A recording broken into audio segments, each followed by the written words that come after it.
Biju Nair, former officer food corporation of India. എന്റെ current അഫയേഴ്സിന്റെ പുതിയ വീഡിയോയിലേക്ക് സ്വാഗതം. ആദ്യത്തെ ന്യൂസ് എന്ന് പറയുന്നത് നമുക്ക് ആവശ്യമുള്ളതല്ല, അതായത് മഹാരാഷ്ട്രയിൽ ഇലക്ഷനുമായിട്ട് ബന്ധപ്പെട്ട കാര്യങ്ങളെ കുറിച്ചാണ് ആദ്യത്തെ ന്യൂസ്. രണ്ടാമത്തെ news, PM rolls out health cover for persons aged 70 and above എന്ന് പറയുന്ന ന്യൂസ് ആണ്.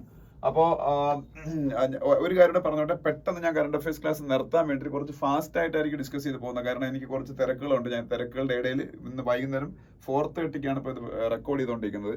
അപ്പോൾ എനിക്ക് ഇനിയും ഇവിടെ നിന്ന് പെട്ടെന്ന് റെക്കോർഡ് ചെയ്ത് കഴിഞ്ഞിട്ട് ഇറങ്ങേണ്ട ഒരു ആവശ്യമുള്ളതുകൊണ്ട് ഫാസ്റ്റ് ആയിരിക്കും. അപ്പൊ ഈ നമ്മളുടെ പ്രധാനമന്ത്രി ജൻ ആരോഗ്യ യോജന എന്ന് പറയുന്ന സ്കീം, പ്രധാനമന്ത്രി ജൻ ആരോഗ്യ യോജന PMJAY, പ്രധാനമന്ത്രി ജൻ ആരോഗ്യ യോജന എന്ന് പറയുന്ന സ്കീം എന്ന് പറയുന്നത് 5 ലക്ഷം രൂപ വരെ ഹെൽത്ത് ഇൻഷുറൻസ് ഇന്ത്യയിലെ പാവപ്പെട്ട ആൾക്കാരെ കൊടുക്കാനുള്ള സ്കീമാണ്. ലോകത്തിലെ ഏറ്റവും വലിയ ഹെൽത്ത് ഇൻഷുറൻസ് പ്രോഗ്രാമാണ്. വേൾഡിലെ ഏറ്റവും വലിയ health insurance programme means government sponsored health insurance programme, അല്ലാതെ പ്രൈവറ്റ് ഹെൽത്ത് ഇൻഷുറൻസ് പ്രോഗ്രാം ഇതിനേക്കാളും വലുതുണ്ട്. അപ്പൊ ഗവൺമെന്റ് സ്പോൺസേഡ് ഹെൽത്ത് ഇൻഷുറൻസ് പ്രോഗ്രാമിന്റെ കൂട്ടത്തിൽ ഏറ്റവും വലുതാണ് പ്രധാനമന്ത്രി ജൻ ആരോഗ്യ യോജന എന്ന് പറയുന്നത്. അതിൽ ഞാൻ പറഞ്ഞു, without any age consideration, if you belong to a BPL family, you will get an insurance of rupees 5 lakh per annum for treatment in various hospitals in India. That is the scheme. നിങ്ങൾക്ക് age ഒന്നും പ്രശ്നമല്ല, പക്ഷെ നിങ്ങൾ BPL ഫാമിലിയിൽ വ്യക്തി ആയിരിക്കണം. അങ്ങനെയാണെങ്കിൽ 5 ലക്ഷം രൂപ വരെ ഒരു ഫാമിലിക്ക് ഹെൽത്ത് ഇൻഷുറൻസ് കിട്ടും, ഗവൺമെന്റ് സ്പോൺസേഡ് ആയിട്ടുള്ള ഹെൽത്ത് ഇൻഷുറൻസ്. പക്ഷേ if you are above the age of 70, നിങ്ങൾ 70 ഇയേഴ്സിന് പ്രായം കൂടുതൽ, 70 ഇയേഴ്സിൽ കൂടുതൽ പ്രായമുള്ളവരാണെങ്കിൽ your income criteria is not at all applicable to that groups. അതായത് 70+ ഏജ് ഗ്രൂപ്പിന് ഈ ഇൻകം ക്രൈറ്റീരിയ എന്ന് പറയുന്നത് പിന്നീട് ആപ്ലിക്കബിൾ അല്ല. If you belong to a rich family or poor family, definitely you will get PMJAY, പ്രധാനമന്ത്രി ജൻ ആരോഗ്യ യോജന കാർഡ്. അപ്പം 70 വയസ്സിൽ കൂടുതലുള്ള ആൾക്കാർക്ക് ഇത് യൂണിവേഴ്സൽ ആക്കി മാറ്റി. അതായത് BPL എന്നോ APL എന്നോ വ്യത്യാസമില്ലാതെ ഇന്നലെ തൊട്ട് അത് എല്ലാവർക്കും കിട്ടാൻ തുടങ്ങി. 5 ലക്ഷം രൂപ വരെ 70 വയസ്സിൽ കൂടുതലുള്ള ആൾക്കാർക്ക് health insurance free of cost government of India provide ചെയ്യും. അതാണ് PMJAYയിൽ ഇപ്പൊ പുതുതായിട്ട് വന്നൊരു അഡീഷൻ എന്ന് പറയുന്നത്. PMJAY പണ്ടേ ഉണ്ട്, പണ്ടേ മീൻസ് ഒരു 5-6 വർഷം കൊണ്ടുണ്ട്. ഇതിലൊന്നൊരു അഡീഷൻ ആണ്. ഇന്നലെ പ്രധാനമന്ത്രി മോഡിയാണത് ലോഞ്ച് ചെയ്തത്. 70+ ഏജ് ഉള്ള ആൾക്കാർക്ക് അത് യൂണിവേഴ്സൽ ആക്കിയ കാര്യം. പിന്നെ ഇവിടെ വേറെ ന്യൂസ് കാണാം, PMLA cannot be used as a tool for incarceration എന്ന് പറയുന്നൊരു ന്യൂസ് ഉണ്ട്. അതായത് PMLA എന്ന് പറഞ്ഞാൽ എന്താണ്? Prevention of money laundering act. Prevention of money laundering act എന്ന് പറയുന്നത് ഇന്ത്യയില്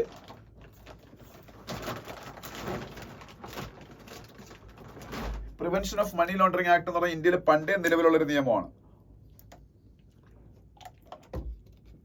ആക്ച്വലി മണി ലോണ്ടറിംഗ് ആണ് അത് ടാർഗറ്റ് ചെയ്യുന്നത്. Money laundering means all illicit forms of money transaction like black money, hawala, everything will comes under money laundering. If you engage in money laundering, Government of India will invoke the provisions of PMLA, Prevention of Money Laundering Act, against you, and you will be liable for prosecution and ultimately will land up in jail.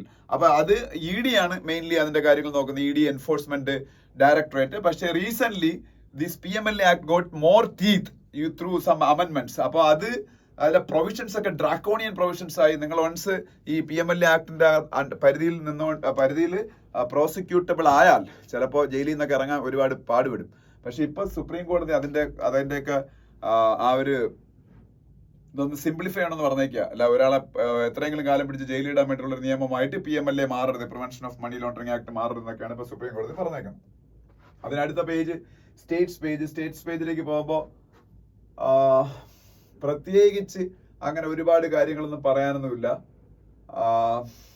അവിടെ എല്ലാ സ്റ്റേറ്റുമായിട്ട് ബന്ധപ്പെട്ട കുറച്ച് ന്യൂസുകളേ ഉള്ളൂ, ഒന്നുമില്ല ആ പേജിൽ.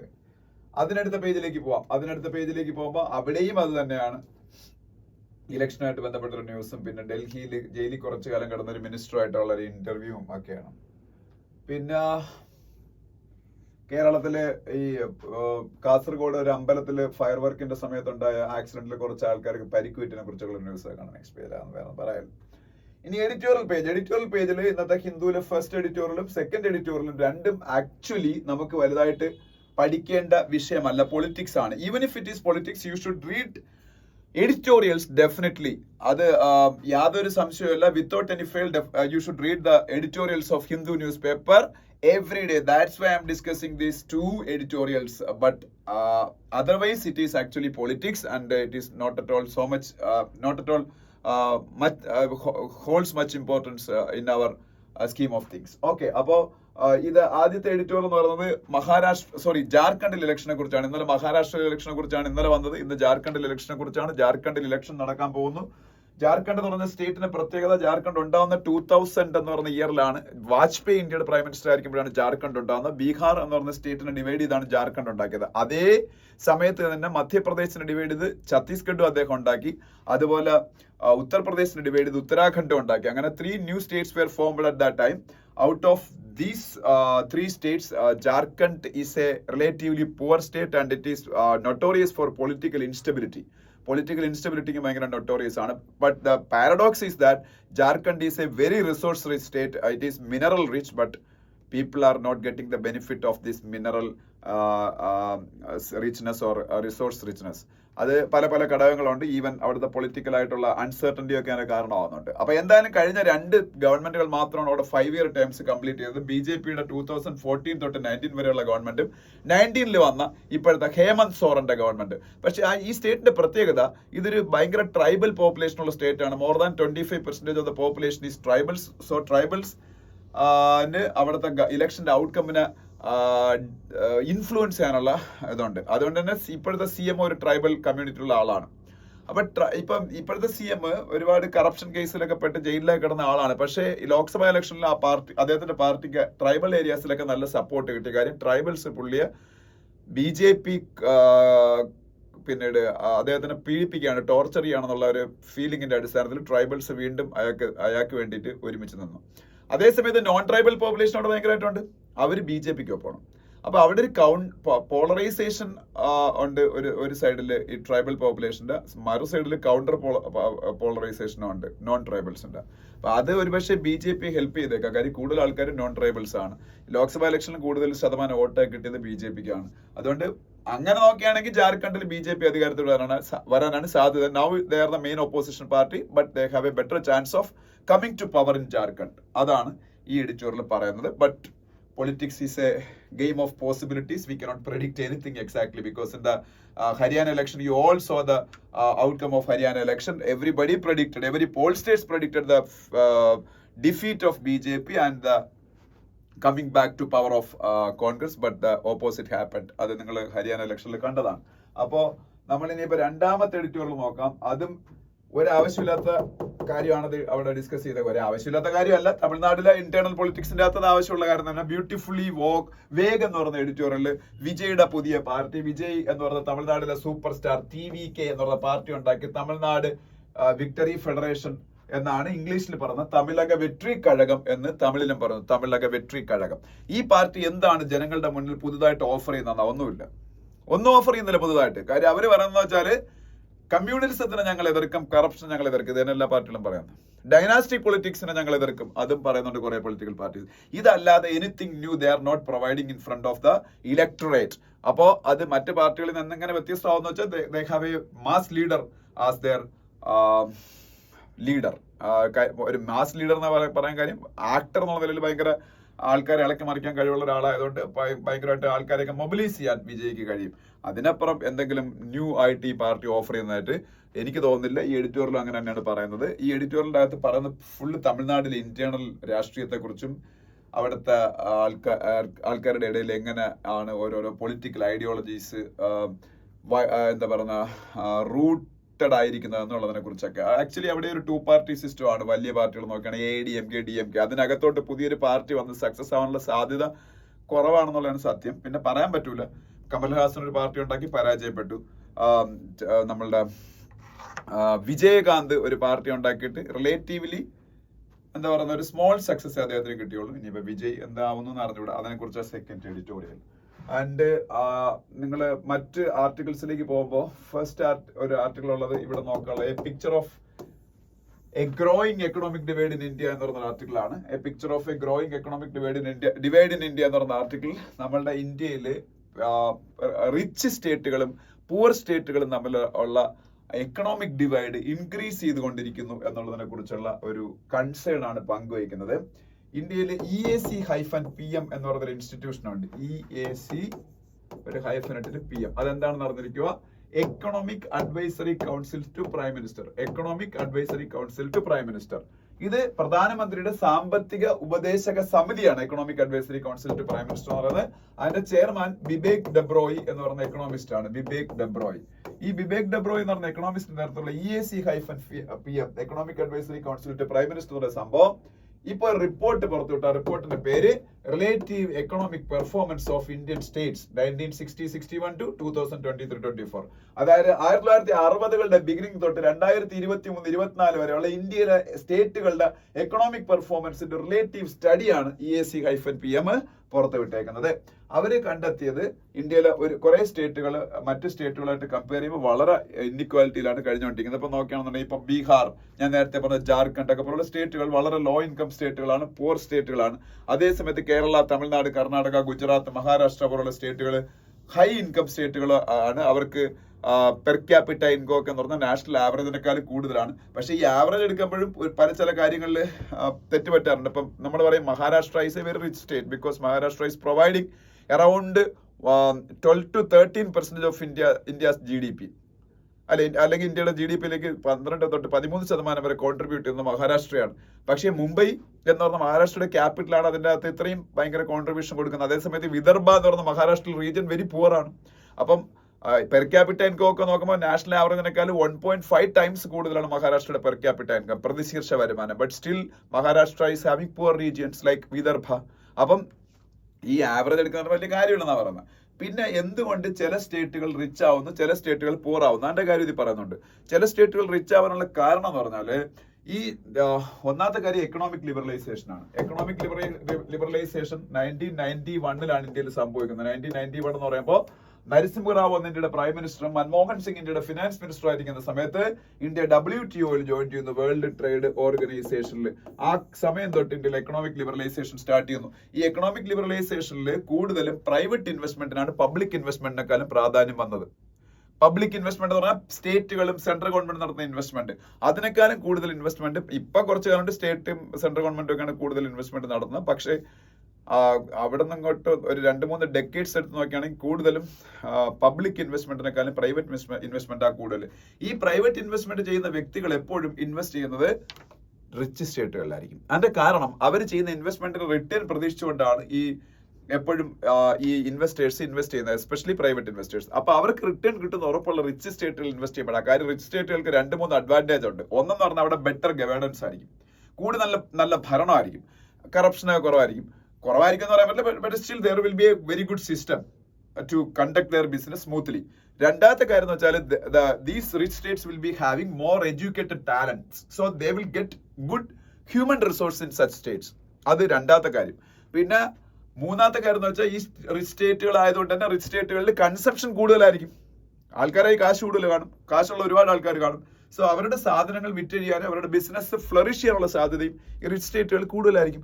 അപ്പൊ അതുകൊണ്ട് തന്നെ ഈ റിച്ച് സ്റ്റേറ്റുകളിലായിരിക്കും ഇപ്പൊ മഹാരാഷ്ട്ര, കർണാടക, തമിഴ്നാട് പോലുള്ള സ്റ്റേറ്റുകളിലായിരിക്കും ഇൻവെസ്റ്റ് ചെയ്യാൻ, ഗുജറാത്ത് പോലുള്ള സ്റ്റേറ്റുകളിലായിരിക്കും ഇൻവെസ്റ്റ് ചെയ്യാൻ ഇൻഡസ്ട്രിയലിസ്റ്റുകൾക്ക് താല്പര്യം. പക്ഷെ അവിടെയും കേരളം എന്ന് പറയുന്ന സ്റ്റേറ്റ് റിച്ച് ആണെന്ന് പറയുമ്പോൾ കേരളത്തില് ഇൻഡസ്ട്രിയലിസ്റ്റുകൾ വലുതായിട്ട് ഇൻവെസ്റ്റ് ചെയ്യാൻ വേണ്ടിയിട്ട് കൺസിഡർ ചെയ്യുന്നില്ല. അതിന്റെ കാരണം ഈ എഡ്യൂക്കേറ്റഡ് യൂത്ത് ഇല്ലാത്തത് കൊണ്ടോ ഇൻഫ്രാസ്ട്രക്ചറിന്റെ കുറവുകൊണ്ടോ ഒന്നും അല്ല. അതിന്റെ കാരണം എന്ന് വെച്ചാൽ നമ്മുടെ പൊളിറ്റിക്കൽ ക്ലൈമറ്റ് ആണ്. Since Kerala is having a communist incline politics in our state, അവിടെ ലേബർ യൂണിയൻസ് ഒക്കെ വളരെ സ്ട്രോങ് ആയതുകൊണ്ട് അവിടെ കുറച്ചുകൂടെ ഇൻഫ്രാസ്ട്രക്ചർ കോസ്റ്റ് ഒക്കെ കൂടുതലായിരിക്കും. ഈ കമ്പനീസിന്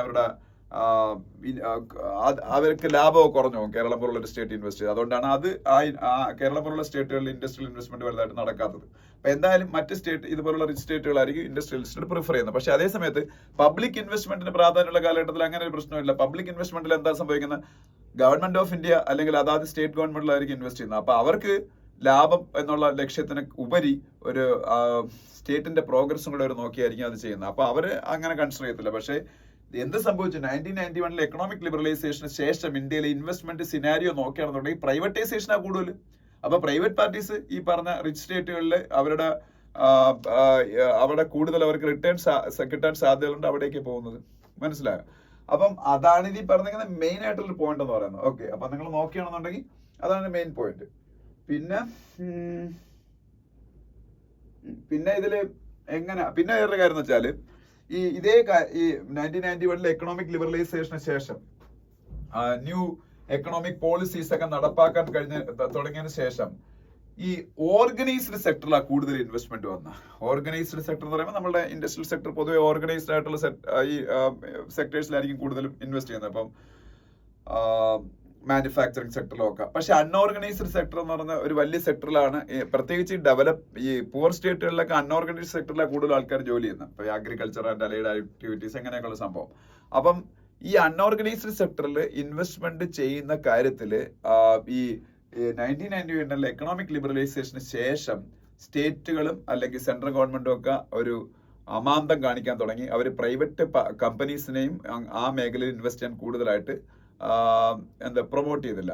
അപ്പൊ ഈ പ്രൈവറ്റ് കമ്പനീസ് ഒക്കെ ഒരുപക്ഷെ അൺഓർഗനൈസ്ഡ് സെക്ടറിൽ ഇൻവെസ്റ്റ് ചെയ്യും. അവർക്ക് വല്ല ഇൻസെന്റീവ്സും സെൻട്രൽ ഗവൺമെന്റിൽ നിന്നൊക്കെ കിട്ടിയാൽ, അല്ലെങ്കിൽ അതാത് സ്റ്റേറ്റ് ഗവൺമെന്റുകളിൽ നിന്ന് കിട്ടിയാൽ, ടാക്സ് ബ്രേക്കുകൾ അങ്ങനെ ഉള്ള ഇൻസെന്റീവ്സ്. പക്ഷെ ലാൻഡ് ഫ്രീ ആയിട്ട് കൊടുക്കുക അങ്ങനെയൊക്കെ ചെയ്താൽ. പക്ഷെ അതൊന്നും അവർ ഈ പറഞ്ഞ ഗവൺമെന്റുകൾ കൂടുതലായിട്ട് പ്രൊമോട്ട് ചെയ്യാത്തതുകൊണ്ട് പ്രൈവറ്റ് പാർട്ടീസും ഈ അൺഓർഗനൈസ്ഡ് സെക്ടറിൽ വലുതായിട്ട് ഇൻവെസ്റ്റ് ചെയ്യാതായി. പക്ഷേ ഈ പൂർ സ്റ്റേറ്റുകളിൽ കൂടുതൽ അൺഓർഗനൈസ്ഡ് സെക്ടറിലാണ് ആൾക്കാർ ജോലി ചെയ്യുന്നത്, പൂർ സ്റ്റേറ്റുകളിൽ. അപ്പൊ അൺഓർഗനൈസ്ഡ് സെക്ടറിൽ ഇൻവെസ്റ്റ്മെന്റ് വന്നാലേ ഈ പൂർ സ്റ്റേറ്റുകളിൽ എക്കണോമിക് ഡെവലപ്മെന്റ് ഉണ്ടാവുള്ളൂ. അപ്പം അങ്ങനെയൊക്കെയുള്ള കുറെ കാരണങ്ങൾ കൊണ്ടാണ് പൂർ സ്റ്റേറ്റുകൾ പൂറായിട്ട് തന്നെ തുടരുന്നതും റിച്ച് സ്റ്റേറ്റുകൾ കൂടുതൽ വീണ്ടും ഇൻവെസ്റ്റ്മെന്റ് അട്രാക്ട് ചെയ്ത് കൂടുതൽ റിച്ച് ആയിക്കൊണ്ടിരിക്കുന്നതും. അങ്ങനെ ഒരു എക്കണോമിക് ഡിവൈഡ് ഇന്ത്യൻ സ്റ്റേറ്റുകളുടെ ഇടയിൽ ഉണ്ടാവുന്നതെന്നാണ് ഈ ആർട്ടിക്കിളിൽ പറയുന്നത്. പിന്നെ അതെങ്ങനെ പരിഹരിക്കാന്നൊക്കെ ചെറിയ ചില റെക്കമെൻഡേഷൻസ് ഒക്കെ പുള്ളി പറയുന്നുണ്ട്. പക്ഷെ അതൊന്നും പ്രാക്ടിക്കൽ റെക്കമെൻഡേഷൻസ് അല്ല, അതുകൊണ്ട് ഞാൻ പറയുന്നില്ല. എനിക്കത് വലിയൊരു പ്രാക്ടിക്കലി പോസിബിൾ ആയിട്ടുള്ള കാര്യങ്ങളായിട്ട് തോന്നിയില്ല. ഓക്കെ. പിന്നെ US പ്രസിഡൻഷ്യൽ ഇലക്ഷനെ കുറിച്ചുള്ള ഒരു ആർട്ടിക്കിളാണ് ഇവിടെ വന്നേക്കുന്നത്, അത് വേണ്ട. അതിനടുത്ത ന്യൂസ് നോക്കുമ്പം A collective effort towards piece in Myanmar എന്ന് പറയുന്ന ന്യൂസ് കാണാം. A collective effort towards piece in Myanmar എന്ന് പറയുന്ന ന്യൂസ് അല്ല, ഒരു ആർട്ടിക്കിൾ കാണാം. മ്യാൻമർ ഒരു ആസിയാൻ രാജ്യമാണ്. മ്യാൻമർ എന്ന് പറയുന്ന രാജ്യത്തെ പീസിനെ കുറിച്ച് നമ്മളിവിടെ ഇപ്പൊ ഡിസ്കസ് ചെയ്യാം. അപ്പൊ നമുക്കിവിടെ അത് ആവശ്യമുണ്ട്. കാര്യം പ്രത്യേകിച്ച് സിവിൽ സർവീസ് പ്രിപ്പയർ ചെയ്യുന്നവർക്ക് ഇന്റർനാഷണൽ റിലേഷനുമായിട്ട് ബന്ധപ്പെട്ട് ഇന്ത്യക്ക് മ്യാൻമർ എന്ന് പറയുന്ന ഒരു രാജ്യം വളരെ ഇമ്പോർട്ടന്റ് ആണ്. Mainly because of our security needs, especially northeastern region is actually boiling, especially states like Manipur, Nagaland, etc. is having a lot of insurgency problems. And Manipur is sharing a big border with this Myanmar. Okay, so if something happens in Myanmar, definitely a lot of refugees will come to Indian states, northeastern states like Manipur or Sikkim, Nagaland, എവിടെയൊക്കെ വരും. അപ്പൊ ഇത് ഇന്ത്യക്ക് ഒരു internal security problem create ചെയ്യാം. And also ഈ north eastern സ്റ്റേറ്റുകളിൽ ഈ തീവ്രവാദികള് ടെററിസ്റ്റുകളൊക്കെ ഇന്ത്യക്ക് എഗെയിൻസ്റ്റ് ആയിട്ടുള്ള ആന്റി നാഷണൽ ആക്ടിവിറ്റീസ് കാണിച്ചിട്ട് അവര് എസ്കേപ്പ് ചെയ്യുന്നതും മ്യാൻമറിലേക്കാണ്. അപ്പൊ മ്യാൻമറിൽ ഇന്ത്യക്ക് ഫ്രണ്ട്ലി ആയിട്ടുള്ള ഭരണകൂടം ഉണ്ടായിരിക്കണം. അതിപ്പോ മിലിറ്ററി ജുണ്ട ആണെങ്കിലും ഡെമോക്രാറ്റിക് പാർട്ടി ആയിട്ടുള്ള ഗവൺമെന്റ് ആണെങ്കിലും ഇന്ത്യക്ക് അവരായിട്ട് ഡീൽ ചെയ്തേ പറ്റൂ. Otherwise India will have to face some security issues if there is a hostile government in Myanmar. അപ്പൊ ഇന്ത്യ അതുകൊണ്ട് വളരെ കെയർഫുൾ ആയിട്ടാണ് അവരുമായിട്ട് ഡീൽ ചെയ്യുന്നത്. അപ്പൊ മ്യാൻമറിൽ സംഭവിച്ചുകൊണ്ടിരിക്കുന്നത് എന്താണെന്ന് നമുക്കറിയാം. മ്യാൻമറിൽ വർഷങ്ങളായിട്ട് ജുണ്ട ആണ് ഭരിച്ചത്. ജുണ്ട മീൻസ് മിലിറ്ററി ഗവൺമെന്റ് ആണ് ഭരിച്ചുകൊണ്ടിരുന്നത്. പെട്ടെന്ന് കുറച്ചു കാലം ആങ് സാൻ സൂക്കിയുടെ നേതൃത്വത്തിലുള്ള ഒരു ഗവൺമെന്റ് കുറച്ചു കാലം ഡെമോക്രാറ്റിക് രീതിയിൽ അവിടെ ഭരിക്കാൻ പറ്റിയവർക്ക്. അപ്പോഴും പൂർണ്ണമായിട്ട് ഡെമോക്രസി ഒന്നും അല്ലായിരുന്നു. കാരണം ഡിഫൻസ് എന്ന് പറയുന്ന സംഭവം അവർ ഡെമോക്രാറ്റിക് ഗവൺമെന്റിന് വിട്ടുകൊടുത്തില്ല. അവിടുത്തെ പട്ടാളം ഡിഫൻസ് പട്ടാളത്തിന്റെ കയ്യിൽ തന്നെ ആയിരുന്നു. ഇന്ത്യയിൽ എങ്ങനെയാണോ? ഇന്ത്യയിൽ ഡെമോക്രാറ്റിക് ആയിട്ടുള്ള ഗവൺമെന്റിന്റെ മിനിസ്റ്ററായ രാജ്നാഥ് സിംഗ് അല്ലേ പട്ടാളത്തിന് കൈകാര്യം ചെയ്യുന്നത്. പക്ഷേ മ്യാൻമറിൽ ഡെമോക്രസി വന്നപ്പോൾ പോലും അവർ ഡിഫൻസ് കൈവശം വെച്ചിരുന്നു. അപ്പം മ്യാൻമർ എന്ന രാജ്യം ഒരിക്കലും ഒരു പൂർണ്ണ ഡെമോക്രസി ഒരിക്കലും ആയിട്ടില്ല. എന്നാലും ഒരു പാർഷ്യൽ ഡെമോക്രസി ആയിരുന്നു കുറച്ചു കാലം. ആ ഡെമോക്രസി പോലും കുറച്ച് കഴിഞ്ഞപ്പോൾ 2022 21 കണ്ട അവര് പട്ടാളം പിടിച്ചടിക്കുകയാണ്. എന്നിട്ട് ഡെമോക്രാറ്റിക് ലീഡറായ ആങ് സാൻ സൂക്കി എന്ന് പറയുന്ന നോബൽ പ്രൈസ് വിന്നറായ പീസിനുള്ള നോബൽ പ്രൈസ് വിന്നറായ ലീഡറിനെ അവർ പിടിച്ച് ജയിലിലിട്ടു. അവരിപ്പോ ജയിലിൽ കിടക്കുക. അന്ന് തൊട്ട് മ്യാൻമർ കണ്ടിട്ടില്ലാത്ത റെസിസ്റ്റൻസ് ആണ് അവിടുത്തെ.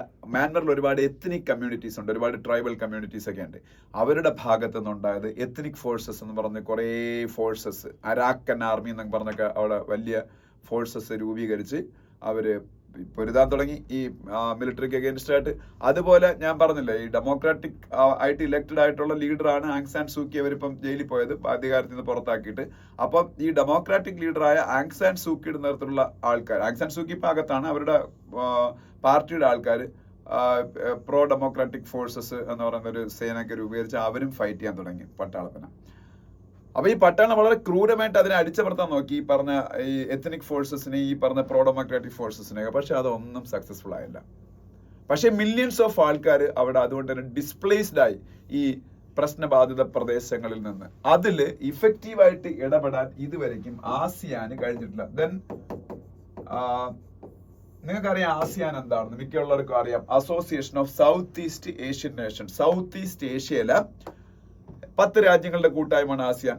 Myanmar is also A south east Asian nation. That's why Myanmar is also A member of ASEAN. But after this junta took over the reign of Myanmar, ASEAN decided to ban Myanmar from ASEAN for some time. But and after that, in ASEAN summits and all, ASEAN leaders never, ASEAN host countries never invited the military junta to participate in ASEAN summits. Okay, അപ്പോൾ ആസിയാന്റെ മീറ്റിംഗ്സിലൊന്നും അല്ലെങ്കിൽ ആസിയാന്റെ സമ്മിറ്റുകളിലൊന്നും ഈ military ജുണ്ടയെ participate ചെയ്യാൻ അവർ ready ആയിരുന്നില്ലായിരുന്നു.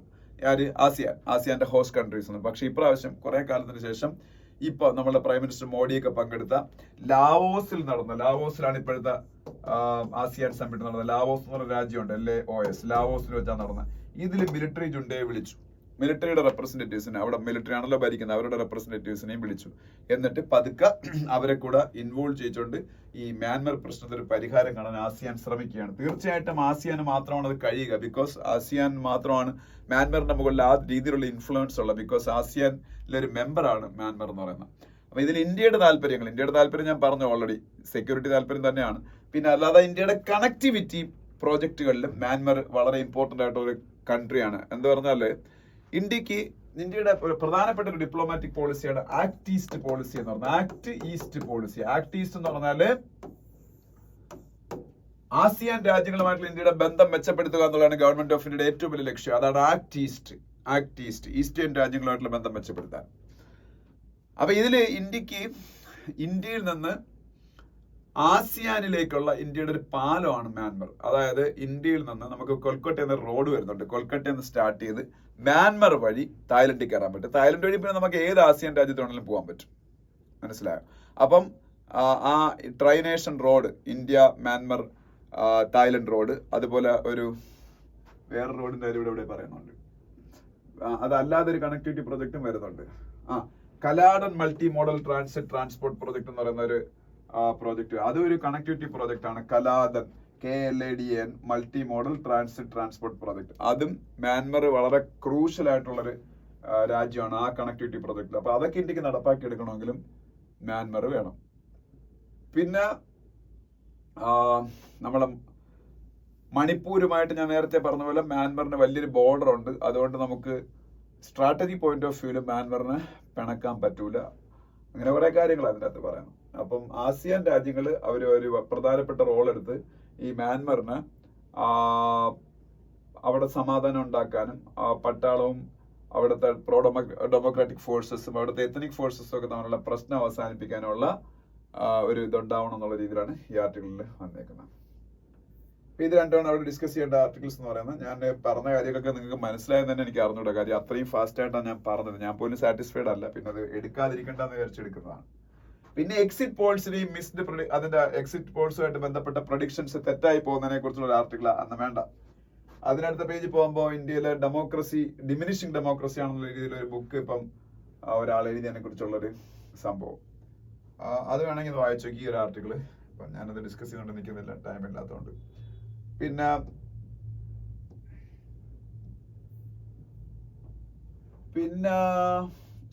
ഇതെന്ന് പഠിച്ചു വെച്ചോണം. Shah unveils mobile app for birth and death registration എന്നൊരു news കാണാം. അതായത് ഇന്ത്യയുടെ ഹോം മിനിസ്റ്ററായ അമിത് ഷാ CRS എന്ന് പറയുന്ന ഒരു ആപ്പ് ലോഞ്ച് ചെയ്തു. CRS എക്സ്പാൻഷൻ പഠിച്ചത് സിവിൽ രജിസ്ട്രേഷൻ സിസ്റ്റം. ആക്ച്വലി ഒരു വെബ്സൈറ്റ് ഉണ്ടായിരുന്നു, അതിപ്പോ ഒരു മൊബൈൽ ആപ്പും കൂടെ ഇറക്കിയതാ. അതിന്റെ ഉദ്ദേശം എന്ന് പറയുന്നത് ഇന്ത്യയിലെ ഡെത്തുകളും ബർത്തുകളും നമുക്ക് പെട്ടെന്ന് രജിസ്റ്റർ ചെയ്യാൻ വേണ്ടിയിട്ടാണ്. Mister Shah said the application would make registration of birth and death seamless and hassle-free by allowing citizens to register at any time from any place and in their state's official language. നമ്മൾ ഇഷ്ടമുള്ള സ്റ്റേറ്റിലെ നമ്മുടെ മലയാളം ലാംഗ്വേജിൽ വേണമെങ്കിൽ നമുക്ക് ആ സംഭവം app use ചെയ്യാൻ പറ്റും. Registration of birth and deaths അമെൻമെന്റ് ആക്ട് 2023 അനുസരിച്ച് 2023 ഒക്ടോബർ 1 തൊട്ട് ഇപ്പൊ 1 വർഷമായി ഇന്ത്യയിലെ ബർത്ത്സും ഡെത്ത്സും എല്ലാം ഡിജിറ്റലി രജിസ്റ്റർ ചെയ്തിരിക്കണം. അല്ലാതെ പോരാ, ഡിജിറ്റലി തന്നെ രജിസ്റ്റർ ചെയ്തിരിക്കണം. അതിനു വേണ്ടിയിട്ട് അവര് ഒരു പോർട്ടലൊക്കെ കൊണ്ടുവന്നായിരുന്നു. പോർട്ടൽ dc.crs.org.gov.in എന്ന് പറഞ്ഞു. അപ്പൊ അത് കുറച്ച് ബുദ്ധിമുട്ടായതുകൊണ്ട് അതിപ്പോ ഒരു മൊബൈൽ ആപ്പ് ആക്കിയെന്നുള്ളൂ, CRS എന്ന് പറഞ്ഞ ആപ്പ്. ഈ NPR ഒക്കെ അപ്ഡേറ്റ് ചെയ്യാനൊക്കെ ഇപ്പം ഈ ഡേറ്റയാണ് യൂസ് ചെയ്യുന്നത്. NPR നമ്മളുടെ നാഷണൽ ബർത്ത് ഡേറ്റയും ഡെത്ത് ഡേറ്റയും ഒക്കെ ഇങ്ങനെ രജിസ്റ്റർ ചെയ്യുമ്പോൾ NPR ഡേറ്റ, NPR എന്ന് പറഞ്ഞാൽ നാഷണൽ പോപ്പുലേഷൻ രജിസ്റ്റർ എന്നാണ്. NPR എന്നാണ് നാഷണൽ പോപ്പുലേഷൻ രജിസ്റ്റർ. അപ്പൊ നാഷണൽ പോപ്പുലേഷൻ രജിസ്റ്റർ ഒക്കെ അപ്ഡേറ്റ് ചെയ്യുന്നതിന് ഈ ഡേറ്റ ഭയങ്കര സഹായകമാണ്. അതുകൊണ്ടാണ് ഈ സിവിൽ രജിസ്ട്രേഷൻ സിസ്റ്റം ഇത്രയും സ്ട്രോങ് ആക്കാൻ തീരുമാനിച്ചത്. അതിനു വേണ്ടിയിട്ട് ഇപ്പം വെബ് ഉണ്ടായിരുന്നു. ആ വെബിന് പുറമെ ഇപ്പൊ മൊബൈൽ ആപ്പ് ഉണ്ടാക്കിയിരിക്കുന്നു. ഇതെല്ലാം നമ്മളുടെ ഹോം മിനിസ്ട്രിയുടെ അണ്ടറിലാണ് വരുന്നത്. അതാണ് അമിത് ഷാ അതിനെ കുറിച്ചൊക്കെ പറഞ്ഞേക്കുന്നത്. പിന്നെ general electric may deliver engines for LCA by March or April. India invokes penalty clause എന്നൊരു ന്യൂസ് ഉണ്ട്. LCA എന്ന് പറഞ്ഞാല് ലൈറ്റ് കോമ്പാറ്റ് എയർക്രാഫ്റ്റ് LCA. അത് ഒരു തരത്തിലുള്ള യുദ്ധവിമാനമാണ് LCA ലൈറ്റ് കോമ്പാറ്റ് എയർക്രാഫ്റ്റ് എന്ന് പറഞ്ഞാൽ. ഈ LCA ലൈറ്റ് കോമ്പാറ്റ് എയർക്രാഫ്റ്റ് ഇന്ത്യക്ക് ഓൾറെഡി ഒരെണ്ണമുണ്ട്, തേജസ്. ഇന്ത്യ പിന്നെ അതിന്റെ അഡ്വാൻസ്ഡ് വെർഷൻസ് ഉണ്ടായിക്കൊണ്ടിരിക്കുകയാണ്. LCA MK1A എന്ന് പറയുന്നൊരു LCA MK1A എന്ന് പറയുന്ന ഒരു ഫൈറ്റർ എയർക്രാഫ്റ്റ് ഇപ്പൊ നമ്മൾ ഉണ്ടാക്കുന്നുണ്ട്. ഇതിന്റെ എഞ്ചിൻ നമുക്ക് പ്രൊവൈഡ് ചെയ്യേണ്ടത്, ഇതിൽ ഉപയോഗിക്കുന്ന എഞ്ചിൻ നമുക്ക് പ്രൊവൈഡ് ചെയ്യേണ്ടത് GE എന്ന് പറയുന്ന അമേരിക്കൻ കമ്പനിയാണ്. GE എന്ന് പറഞ്ഞാൽ ജനറൽ ഇലക്ട്രിക്. ഈ ജനറൽ ഇലക്ട്രിക് എന്ന് പറയുന്ന കമ്പനിക്ക് ഇന്ത്യയിലെ വിമാന നിർമ്മാണ കമ്പനിയായ ഹിന്ദുസ്ഥാൻ എയറോനോട്ടിക്സ് ലിമിറ്റഡുമായിട്ട് ഒരു എഗ്രിമെന്റ് ഉണ്ട്. ആ എഗ്രിമെന്റ് അനുസരിച്ച് GEയുടെ F404 എന്ന് പറയുന്ന എഞ്ചിനാണ് പ്രൊവൈഡ് ചെയ്യേണ്ടത്. GEയുടെ F404 engine GE general electric എന്ന് പറയുന്ന അമേരിക്കൻ കമ്പനിയുടേതാണ്. അവര് ആണ് ഹിന്ദുസ്ഥാൻ എയറോനോട്ടിക്സ് ലിമിറ്റഡ് എന്ന് പറയുന്ന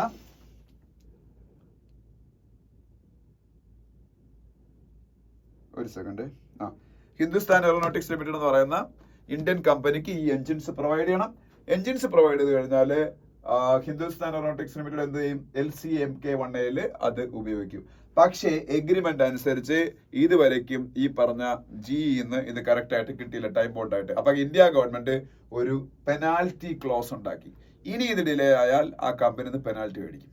മനസ്സിലായോ? അപ്പൊ അതാണ് നമ്മൾ ഇതിൽ അറിയേണ്ട കുറച്ച് കാര്യങ്ങളുണ്ട്. ഞാൻ ഓൾറെഡി പറഞ്ഞു. പിന്നെ വേറൊരു ന്യൂസ് എന്ന് പറഞ്ഞാൽ Rajnath flags of Sagarmala Parikrama to Thoothukudi എന്നൊരു ന്യൂസ് ഉണ്ട്. രാജ്നാഥ് എന്താണ്? രാജ്നാഥ് സിംഗ്, ഇന്ത്യയുടെ ഡിഫൻസ് മിനിസ്റ്റർ. സാഗർമാല പരിക്രമ എന്ന് പറയുന്ന കടല് വഴിയുള്ള ഒരു എക്സ്പെഡിഷൻ പോലെ 1500 കിലോമീറ്റർ പാസേജ്, അത് ഇന്ത്യ സ്വന്തമായിട്ട് ഡിസൈൻ ചെയ്ത ഒരു വെസലിലാണ് ഇത് നടത്തുന്നത്. ഈ സാഗർമാല പരിക്രമ എന്ന് പറയുന്ന പരിപാടി ഈ എവിടെ തൊട്ട് എവിടെ വരെ എന്ന് വെച്ചാൽ തൂത്തുക്കുടി, മുംബൈ തൊട്ട് തൂത്തുക്കുടി വരെ 1500 കിലോമീറ്റർ. ഇത് ഇപ്പൊ ഞാനിത് പറയാൻ കാര്യം, ഇതിനൊരു പ്രാധാന്യമുള്ളത് ഇന്ത്യ ഗവൺമെന്റ്, ഇന്ത്യയുടെ നേവൽ ഫോഴ്സസ് അതിനൊക്കെ വേണ്ട ടെക്നോളജി എല്ലാം ഇത്രയും കാലം ഇറക്കുമതി ചെയ്യായിരുന്നു. വെപ്പൺസും അതുമായിട്ട് ബന്ധപ്പെട്ട ടെക്നോളജിയൊക്കെ. പക്ഷേ ആ ടെക്നോളജി എല്ലാം ഇന്ത്യയിൽ ഇപ്പൊ സ്വന്തമായിട്ട് ഉണ്ടാക്കി തുടങ്ങിയേക്കുക. ഇപ്പോഴും നമ്മൾ സെൽഫ് സഫീഷ്യന്റ് ആയിട്ടില്ല. ഇന്ത്യക്ക് സ്വാതന്ത്ര്യം കിട്ടിയതിന്റെ 100th ആനിവേഴ്സറി ആയ 2047 ആകുമ്പോൾ നമ്മൾക്ക് ആവശ്യമുള്ള എല്ലാ ടെക്നോളജിയും സ്വന്തമാണ്. അതിനുവേണ്ടി ഗവൺമെന്റ് ഓഫ് ഇന്ത്യക്ക് ഐഡെക്സ് എന്ന് പറയുന്ന ഒരു പരിപാടിയൊക്കെ ഉണ്ട്. അത് നേവി ഒക്കെയാണ് നടത്തുന്നത്. ഐഡെക്സ് നേവിക്ക് മാത്രമല്ല, എനിക്ക് തോന്നുന്നു ഇന്ത്യൻ എല്ലാ ഫോഴ്സസിനും നടത്തുന്നത് ഐഡെക്സ്. ഐഡെക്സ് എന്ന് പറഞ്ഞാല് ഇന്ത്യൻ ഡിഫൻസ് എക്സലൻസ് അങ്ങനെ എന്തോ ഒരു സംഭവമാണ് ഐഡെക്സ്. ഐഡെക്സ് എന്ന് പറഞ്ഞൊരു പരിപാടി ഉണ്ട്. ഇതിന്റെ അണ്ടറിൽ ഓരോരോ കാര്യങ്ങൾ അവര് പിന്നീട് ചലഞ്ചസ് ആയിട്ട് സംഘടിപ്പിക്കും. ഒരു ടെക്നോളജി ഉണ്ടാക്കണമെങ്കിൽ അവരൊരു ചലഞ്ച് സംഘടിപ്പിക്കും. ആ ചലഞ്ച് അക്സെപ്റ്റ് ചെയ്യുന്ന കമ്പനീസിനോ അല്ലെങ്കിൽ വ്യക്തിയൊക്കെ അവർ നല്ലൊരു അതുമായിട്ട് ബന്ധപ്പെട്ട പ്രോട്ടോടൈപ്പ് ഒക്കെ ഗവൺമെന്റിന് ഈ പറഞ്ഞ ഡിഫൻസ് ഡിപ്പാർട്ട്മെന്റ് ഉണ്ടാക്കി കൊടുത്താൽ അത് അപ്രൂവ് ചെയ്ത് കിട്ടിയാൽ hundreds of crores ഈ ഡിഫൻസ് മിനിസ്ട്രിയിൽ നിന്ന് അവർക്ക് കിട്ടും. അത് ഉപയോഗിച്ച് അവർക്ക് ഈ ടെക്നോളജി ഡെവലപ്പ് ചെയ്യാൻ പറ്റും. അപ്പൊ അതാണ് ഐഡെക്സിൽ നടക്കുന്നത്. പിന്നെ NIIO എന്ന് പറഞ്ഞൊരു ഓർഗനൈസേഷൻ ഉണ്ട്. NIIOയുടെ expansion naval innovation and indigenisation organisation. അത് നേവിക്ക് മാത്രമല്ല, naval innovation and indigenisation organisation. അപ്പൊ നേവൽ ഫീൽഡില് ഈ പറഞ്ഞ ഇന്നൊവേഷനും അതുപോലെ ഇൻഡിജനൈസേഷനും ഒക്കെ പ്രൊമോട്ട് ചെയ്യാൻ വേണ്ടിയിട്ടാണ് NIIO. അപ്പൊ NIIO പഠിച്ചു വെച്ചേക്കുക. ഐഡെക്സ് എന്താണെന്ന് മനസ്സിലാക്കി വെച്ചേക്കുക. സാഗർമാല പരിക്രമ എന്ന് പറഞ്ഞ സംഭവം വഴി ഈ പറഞ്ഞ ഇപ്പൊ നടക്കാൻ സാഗർമാല പരിക്രമം എന്താണെന്ന് വെച്ചാല്, ഇപ്പം ഒരു വെസല് മുംബൈയില് സാഗർ ഡിഫൻസ് എഞ്ചിനീയറിംഗ് എന്ന് പറഞ്ഞ പ്രൈവറ്റ് കമ്പനിയാണെന്ന് മാനുഫാക്ചർ ചെയ്തു. അത് മുംബൈയിൽ നിന്ന് തൂത്തുക്കുടി വരെ 1500 കിലോമീറ്റർ ദൂരം താണ്ടി അത് തൂത്തുക്കുടിയിലേക്ക് വരാൻ പോയാണ്. അപ്പൊ അത് നമ്മളൊരു ഡെവലപ്പ് ചെയ്ത ഒരു സംഭവത്തിന് ടെക്നോളജി ഡെമോൺസ്ട്രേറ്റർ ആണ്. അപ്പൊ അതിനെ കുറിച്ചുള്ള കാര്യങ്ങൾ അതിൽ പറയുന്നത്. മെയിൻലി നിങ്ങൾ ഈ പഠിക്കേണ്ട NIIO എന്താണ്, ഐഡെക്സ് എന്താണ്, അങ്ങനെയുള്ള കാര്യങ്ങളാണ്.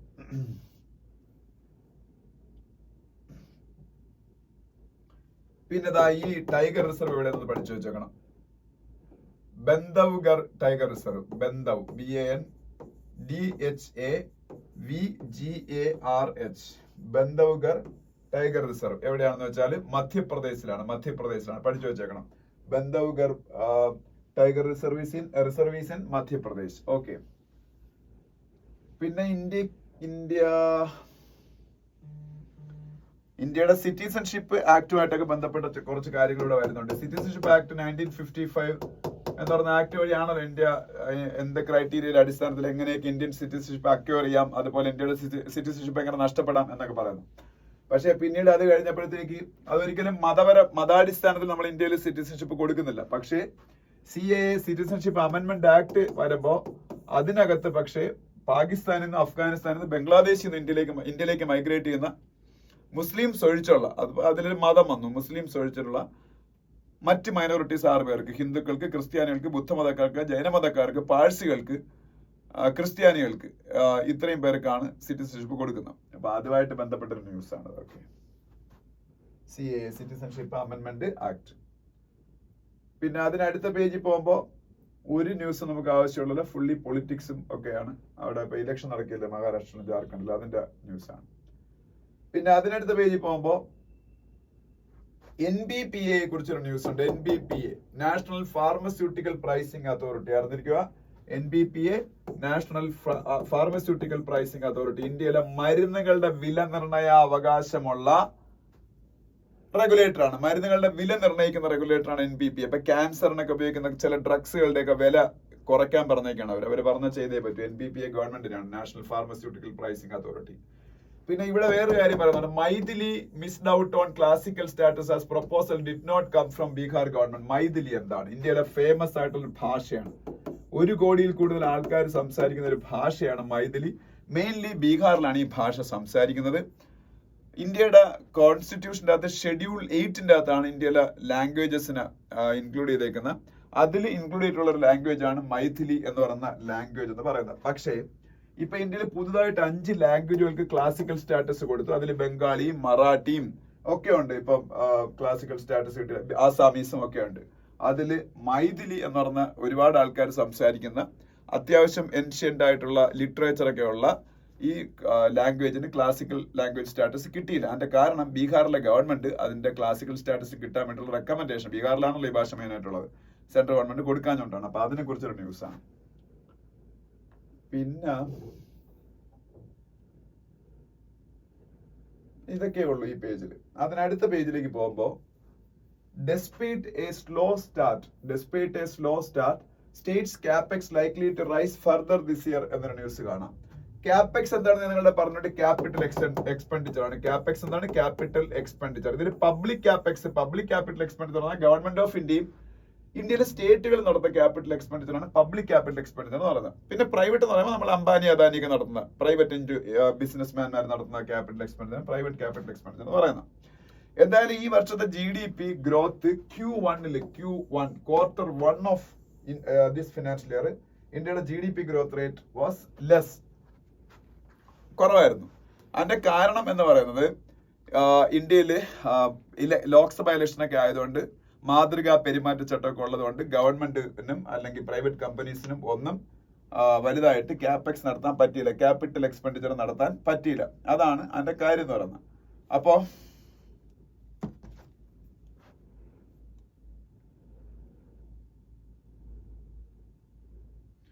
ഒരു സെക്കൻഡ്.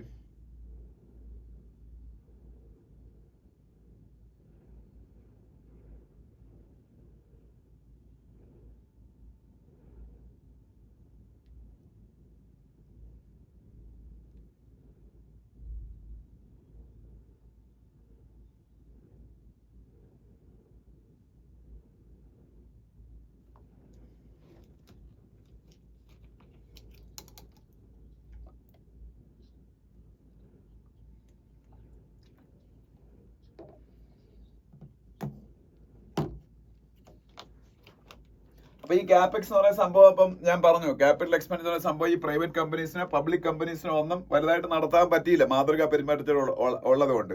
അതാണ് ഇന്ത്യയുടെ GDP ഗ്രോത്ത് റേറ്റ് ഈ ഫിനാൻഷ്യൽ ഇയറിന്റെ Q1 താഴേക്ക് ഡ്രാഗ് ചെയ്യാൻ കാരണമായത്.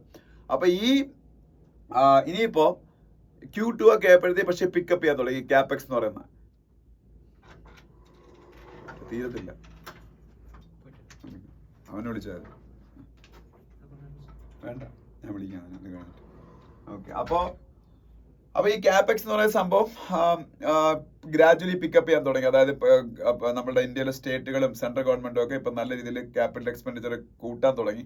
ഒരുപക്ഷെ കഴിഞ്ഞ വർഷത്തെ ഓവർടേക്ക് ചെയ്ത് നമ്മളുടെ ക്യാപിറ്റൽ എക്സ്പെൻഡിച്ചർ കൂടാൻ സാധ്യതയുണ്ട്. അപ്പൊ എന്തായാലും അതിനെക്കുറിച്ചുള്ള ഒരു സ്റ്റഡിയാണ് ഈ പറഞ്ഞത്. ഡെസ്പൈറ്റ് സ്ലോ സ്റ്റാർട്ട്, ഒരു സ്ലോ സ്റ്റാർട്ട് ആയിരുന്നു ഈ വർഷത്തെ തുടക്കത്തിലെങ്കിലും states capex likely to rise further this year. അതിന്റെ ഒരു സ്റ്റഡി ക്രിസിൽ നടത്തിയേക്കുന്നതാണ് ഇവിടെ കിടത്തേക്കുന്നത്. ക്രിസിൽ എന്താണെന്ന് അറിഞ്ഞിരിക്കുക. ക്രിസിൽ എന്ന് പറഞ്ഞാല് credit rating and information service of India limited എന്നാണ്. ക്രിസിലിന്റെ എക്സ്പാൻഷൻ എന്താണ്? Credit rating and information service of India limited. ഇന്ത്യയിലെ ഏറ്റവും വലിയ ക്രെഡിറ്റ് റേറ്റിംഗ് ഏജൻസിയാണ്. ക്രെഡിറ്റ് റേറ്റിംഗ് ഏജൻസി എന്താണെന്ന് കുറച്ചു നേരം പറയാനുണ്ട്, അത് വേറൊരു വീഡിയോയിൽ ഞാൻ പറയാം. ക്രെഡിറ്റ് റേറ്റിംഗ് ഏജൻസി ഒരു സിമ്പിൾ സെന്റൻസിൽ 1-2 സെന്റൻസിൽ പറയുന്നുണ്ടെങ്കിൽ നമ്മുടെ രാജ്യങ്ങൾക്ക് ഒരു ക്രെഡിറ്റ് റേറ്റിംഗ് ഉണ്ട്, നമ്മളുടെ ഫിനാൻഷ്യൽ ഇൻസ്റ്റിറ്റ്യൂഷൻസിന് ഒരു ക്രെഡിറ്റ് റേറ്റിംഗ് ഉണ്ട്, നമുക്കും ഉണ്ട് ഒരു ക്രെഡിറ്റ് റേറ്റിംഗ്. നമ്മളുടെ ക്രെഡിറ്റ് റേറ്റിംഗ് ആണ് നിങ്ങൾ ഈ പറഞ്ഞ സിബിൽ സ്കോർ എന്നൊക്കെ പറഞ്ഞത്. സിബിൽ സ്കോർ ഒക്കെ പറയാറില്ലേ, ബാങ്കിൽ നിന്ന് ലോൺ കിട്ടണമെങ്കിൽ സിബിൽ സ്കോർ ഉണ്ടായിരിക്കണം എന്നൊക്കെ. ഈ CIBIL score is A credit rating for individuals in India. I may be having a credit rating, you may be having a credit rating. Sometimes my credit rating will be better than yours. So that means I am having a credit rating based on my transactions with different financial institutions that will be recorded in CIBIL's website, അല്ലെങ്കിൽ സിബിലിന്റെ platform. Based on that, they will provide you a score. That score is an indicator of your credit worthiness. Based on that, only the financial institutions in India, especially banks, will give you a loan. അതാണ് നമ്മളുടെ creditworthiness. Likewise banks have credit rating. India's biggest bank, State Bank of India, is having a credit rating. India is having a credit rating. America is having a credit rating. Indian financial system is having a credit rating. Various Indian companies having a credit rating. These all credit ratings will be given by various international credit rating agencies like Moody's, Standard and Poor, Fitch, etc. ഈ രാജ്യങ്ങൾക്കൊക്കെ കൊടുക്കുന്ന അവരാണ് Moody's, അല്ലെങ്കിൽ Moody's എന്നൊക്കെ കേട്ടുണ്ടായിരിക്കും. Moody's, Standard and Poor, S&P എന്ന short ഫോമിൽ എഴുതും, Fitch എന്നൊക്കെ പറഞ്ഞ റേറ്റിംഗ് ഏജൻസീസ്. അതേസമയത്ത് ഇന്ത്യയിലെ മുത്തൂറ്റ് ഫിനാൻസ് എന്ന് പറയുന്ന ഒരു NBFC ഉണ്ട്, മുത്തൂറ്റ് ഫിനാൻസ് അല്ലെങ്കിൽ Manappuram finance. These all are financial institutions in India, but as compared to State Bank of India like institutions, these are small entities. That's why Fitch, Moody's, Standard and Poor, these people, these fellows, they won't rate these small companies. That will be done by our internal or Indian credit rating agencies. Out of them, the biggest Indian credit rating agency is CRISIL. CRISIL rating ആണ് ഈ മുത്തൂറ്റിനും മണപ്പുറത്തിനൊക്കെ ഉള്ള. CRISILന്റെ expansion credit rating and information service of India limited എന്നാണ്. Credit rating and information service of India limited എന്നാണ് അവരുടെ പേര്, എക്സ്പാൻഷൻ. പിന്നെ ഇത്രയേ ഉള്ളൂ അവിടെ. അതിനടുത്ത പേജിലേക്ക് നമ്മൾ പോകുമ്പോൾ ഇന്റർനാഷണൽ പേജാണ്. ഇന്റർനാഷണൽ പേജിൽ ഇസ്രായേലും UN തമ്മിലുള്ള ഏറ്റുമുട്ടൽ അവസാനിക്കുന്നില്ല. ഇസ്രായേലീസ് ഓൺ എ എന്താ പറയുക ബാറ്റിൽ against UN also. Recently, Israel banned the entry of UN chief Antonio Guterres into their country. ഇസ്രായേലിലേക്ക് UN-ന്റെ ചീഫായ അന്റോണിയോ ഗുട്ടേഴ്സിന് മേലാ കയറണമെന്ന് അവർ പറഞ്ഞേക്കുക. ചില റീസൺസും ഉണ്ട്. Antonio Guterres, GUITERRES, Antonio Guterres, UN-ന്റെ ചീഫ്. അദ്ദേഹത്തിന് ഇസ്രായേലിലെ പ്രവേശനമില്ല. അപ്പം അതുപോലെ ലെബനൻ എന്ന് പറഞ്ഞ രാജ്യത്തിലേക്കുള്ള UN ഫോഴ്സസിനെ ഈ ഇടയ്ക്ക് ഇസ്രായേൽ അറ്റാക്ക് ചെയ്തു. ഇപ്പൊ എന്താ പലസ്തീനിലേക്കുള്ള UN എയ്ഡ് ഏജൻസിയായ UNRWA ഇത് ഇസ്രായേലി സോയിലിന്റെ അകത്ത് അവർക്ക് ഇനി തൊട്ട് വർക്ക് ചെയ്യാൻ പറ്റുള്ളൂ എന്ന് പറഞ്ഞേക്കാം. പാലസ്തീന് വേണ്ടിയിട്ടുള്ള UN ഓർഗനൈസേഷൻ ആണ്, പാലസ്തീൻ എയ്ഡ് കൊടുക്കാനുള്ള UN ഓർഗനൈസേഷൻ ആണ് UNRWA. ഈ UNRWA ഇസ്രായേലിന്റെ അകത്ത് നിന്നുകൊണ്ട് പാലസ്തീന് വേണ്ടിയിട്ട് ആക്ട് ചെയ്യാൻ പാടില്ലെന്ന് ഇപ്പൊ അവർ പറഞ്ഞേക്കുന്നത്. അപ്പൊ അന്റോണിയോ ഗുട്ടേഴ്സിനെ ബാൻ ചെയ്തു, ലെബനനിലേക്കുള്ള UN പീസ് കീപ്പിംഗ് മിഷൻ അവർ അറ്റാക്ക് ചെയ്തു, പലസ്തീനിലേക്കുള്ള എയ്ഡ് ഏജൻസിയായ UN എയ്ഡ് ഏജൻസി UNRWA അവർ ഇപ്പോ ഓൾമോസ്റ്റ് ബാൻ ചെയ്തേക്കാണ് ഇസ്രായേലിന്റെ അകത്ത്. പിന്നെ ഇത്രയൊക്കെയാണ് ഈ പേജിലുള്ളത്. പിന്നെ അതിനടുത്ത പേജിലേക്ക് പോകുമ്പോൾ സ്പോർട്സ് പേജ്, അതില് നമ്മൾ പഠിക്കേണ്ട ഒരു കാര്യം, സ്പെയിൻകാർക്ക് ഭയങ്കര സന്തോഷം കിട്ടിയ ഒരു സംഭവം ഉണ്ടായി. ബാലൻ ഡി ഓർ നിങ്ങൾക്കൊക്കെ അറിയായിരിക്കും, ഫുട്ബോളിലെ ഏറ്റവും ഫേമസ് ആയിട്ടുള്ള ഒരു അവാർഡാണ് ബാലൻ ഡി ഓർ. അത് ഏറ്റവും കൂടുതൽ കിട്ടിയിട്ടുള്ളത് ലയണൽ മെസ്സിക്കാണ്. ബാലൻ ഡി ഓർ, ബാലൻ എന്ന് എഴുതിയിട്ട് ഡി എഴുതി അപ്പോസ്ട്രഫി എഴുതി OR, ബാലൻ ഡി ഓർ. ഇത് ഏറ്റവും കൂടുതൽ തവണ കിട്ടിയിട്ടുള്ള ഫുട്ബോൾ താരം അർജന്റീനിയൻ ലെജൻഡറി പ്ലെയർ ആയ ലയണൽ മെസ്സിയാണ്. അത് കഴിഞ്ഞാൽ ക്രിസ്ത്യാനോ റൊണാൾഡോ എന്ന് പറഞ്ഞ പോർച്ചുഗീസ് പ്ലെയറിനാണ് കിട്ടിയുള്ളത്. അത് കഴിഞ്ഞിട്ട് മെസ്സിക്കും റൊണാൾഡോയ്ക്കും. പക്ഷെ ഇപ്രാവശ്യം ഈ ബാലൻ ഡി ഓർ എന്ന് പറയുന്ന best footballer of the year award പുരുഷന്മാർക്കും വനിതകൾക്കും രണ്ടുപേർക്കും ഉണ്ട്. രണ്ട് സ്പാനിഷുകാരാണ്. അപ്പൊ it's a very big achievement for Spain. അതൊരു ഡിലൈറ്റ്ഫുൾ ആയിട്ടുള്ള ഒരു ന്യൂസ് ആണ് സ്പെയിനിനെ സംബന്ധിച്ച്. അപ്പോ സ്പെയിനിന്റെ മാഞ്ചസ്റ്റർ സിറ്റി എന്ന് പറഞ്ഞ ക്ലബ്, സ്പെയിനിന്റെ അല്ല, മാഞ്ചസ്റ്റർ സിറ്റി ഇംഗ്ലണ്ടിന്റെ ക്ലബ്ബാണ്. ഇംഗ്ലണ്ടിന്റെ ക്ലബ്ബായ മാഞ്ചസ്റ്റർ സിറ്റിക്ക് വേണ്ടി കളിച്ചുകൊണ്ടിരിക്കുന്ന സ്പാനിഷ് മിഡ്ഫീൽഡറായ റോഡ്രിയാണ് ഇപ്രാവശ്യത്തെ ബാലൻ ഡി ഓർ പുരുഷന്മാർക്കുള്ള വിൻ ചെയ്തത്.